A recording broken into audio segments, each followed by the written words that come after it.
This channel does not promote any violent, harmful, or illegal activities. All content provided by this channel is meant for an educational purpose only. রেখা আর অমিতাভের প্রেমের গল্প বলিউডের hot topic. আজও যখনই অমিতাভ ও জয়া বচ্চনের দাম্পত্য নিয়ে কথা ওঠে, রেখার প্রসঙ্গ আসবেই।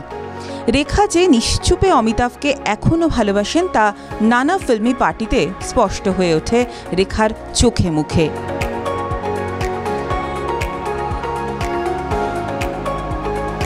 সেই রেখাই একদিন ঘর ভর্তি লোকের সামনে অমিতাভকে বলে উঠেছিলেন, আই হেট ইউ।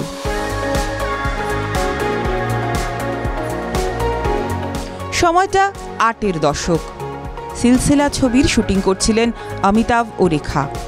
যশ চোপড়া পরিচালিত সেই ছবি সেই সময় ঝড় তুলেছিল। ফিল্ম সমালোচকরা বলে থাকেন, অমিতাভ ও রেখার ব্যক্তিগত সম্পর্ক ও টানাপোড়েনকেই যেন সিলসিলায় তুলে ধরেছিলেন যশ চোপড়া। আর চিত্রনাট্য এতটাই বাস্তব ছিল যে সিনেমার শুটিংয়ের সময় আবেগ ধরে রাখতে পারেননি রেখা, আর তার প্রমাণ একটি দৃশ্যের শুটিং।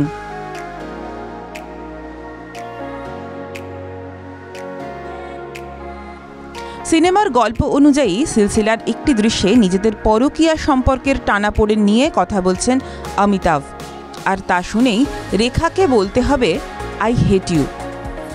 অমিতাভকে একথা বলতে গিয়ে বারবার হোঁচট খাচ্ছিলেন রেখা, কিছুতেই আবেগ ধরে রাখতে পারছিলেন না। রেখার চোখের কোল বেয়ে ঝরে পড়ছিল জল। কিভাবে এমন কথা বলবেন প্রাণের অমিতাভকে?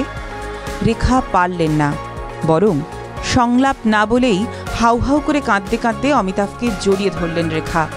সেদিন ঘর ভর্তি লোকের মাঝে রেখাকে দূরে ঠেলে দেননি অমিতাভ, বরং বুকের মাঝে জাপটে ধরে রেখেছিলেন। নিজের হাতে মুছিয়ে দিয়েছিলেন চোখের জল। সিনেমার প্রেম যেন সেদিন বাস্তবের আয়নায় রূপ নিয়েছিল। টিভি9 বাংলা ডিজিটাল।